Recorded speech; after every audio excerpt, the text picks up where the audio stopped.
Alrighty, hello everyone. Welcome to my channel. This is an educational channel, and we check into all kinds of theories, discoveries, and concepts that you uh, should know about, but probably don't because they've been suppressed or they're lying at the margins, um, requiring a great amount of digging and mental fortitude, emotional fortitude. Because a lot of times they say things that maybe are uncomfortable.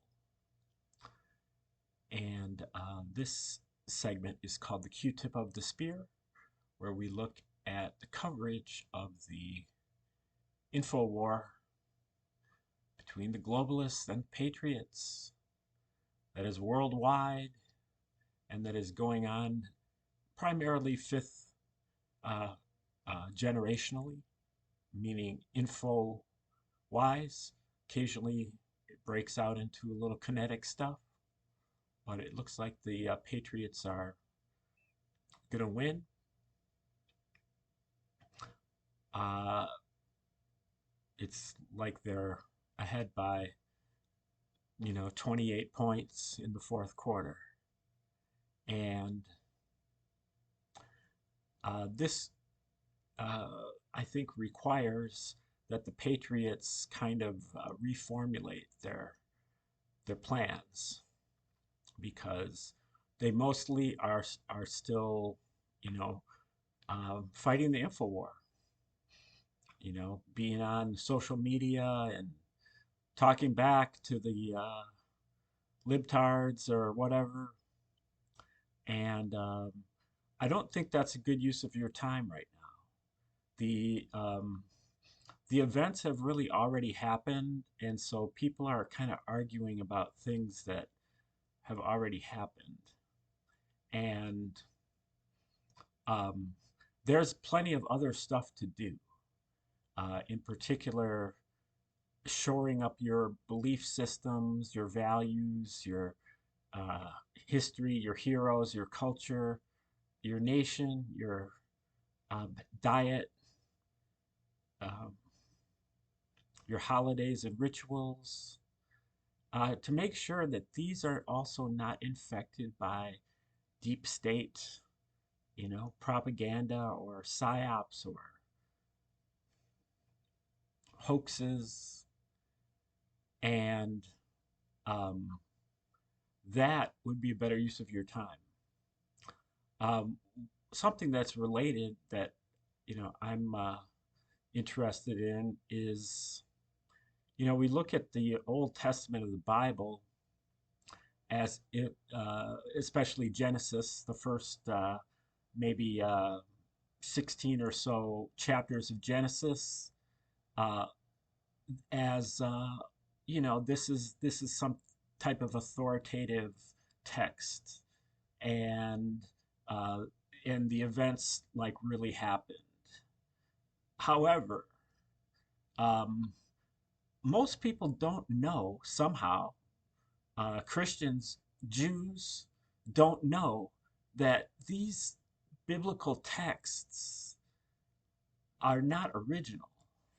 They were copied from much, much, much, much, much older texts from the Near East, which originated with the Sumerians, um, maybe 2,000 years earlier.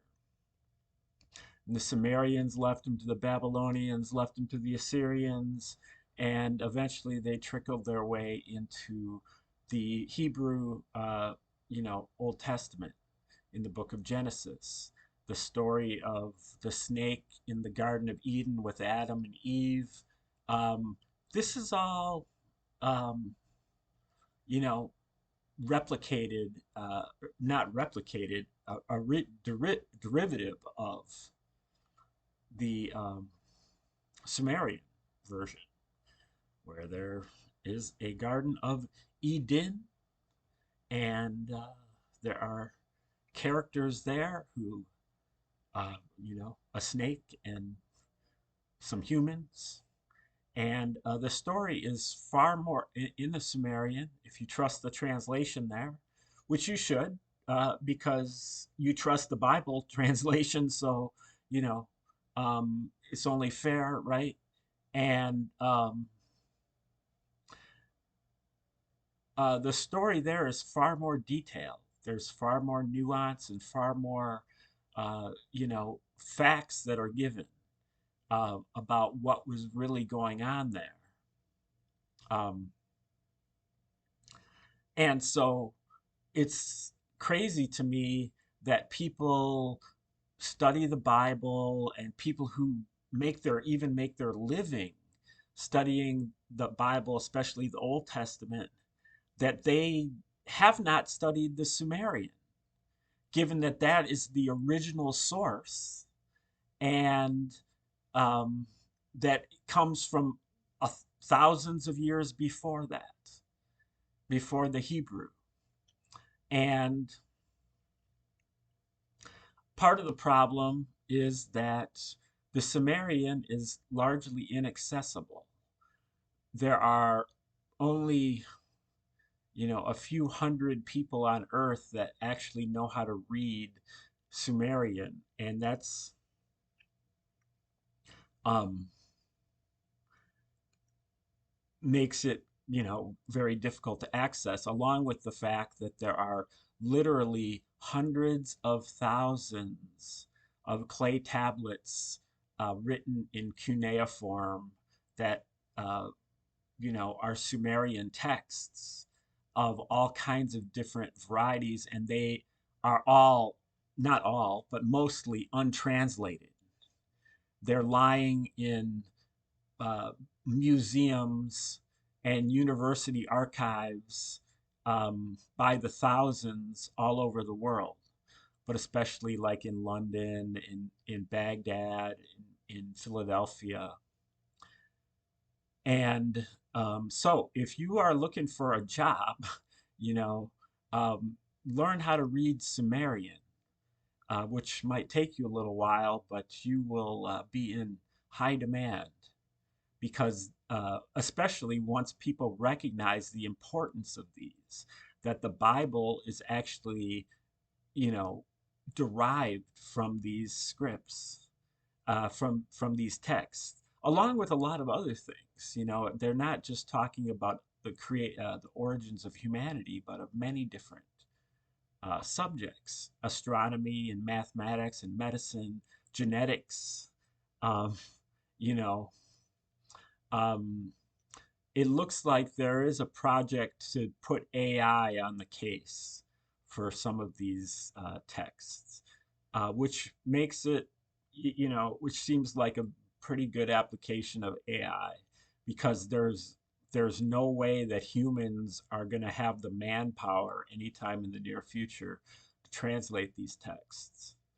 And they seem to be of profound importance in understanding our world, because the Sumerians had the first civilization. They were the first this and the first that and the first this and the first that. And their civilization kind of came out of nowhere. And, um, you know, then you have, Zachariah Sitchin's translations, which really haven't been accepted by the mainstream community, but he talks about a genetic experiment that the um, Anunnaki, or the Elohim, conducted to create the humans themselves uh, through genetic engineering, kind of upgrading us from the chimpanzee. And it certainly looks like genetically that our second chromosome is a combination of two fused chromosomes of a chimpanzee. A chimpanzee has 24 pairs of chromosomes and a human has 23. And the second chromosome looks like it's a combination of the two of the chimpanzee chromosomes. So we were maybe given an upgrade by them so that we had better brain power. Um, and so it's just if you really want to understand creation, this is where you would go. And if there's AI on the case, it looks like there's going to be a lot of findings coming. Although I think that it's still, you know, there's still room for human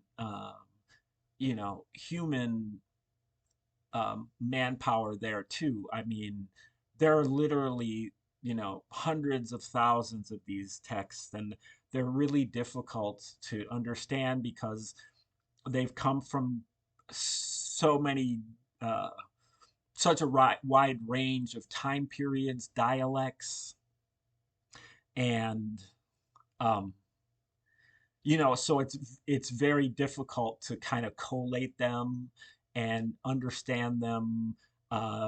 You have to kind of really know what you're doing. Um, and so it sounds like the AI is making some progress, and I think that's very interesting stuff to keep up with.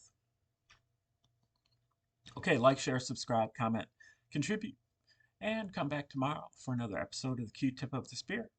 Thanks for tuning in today. Have a wonderful day.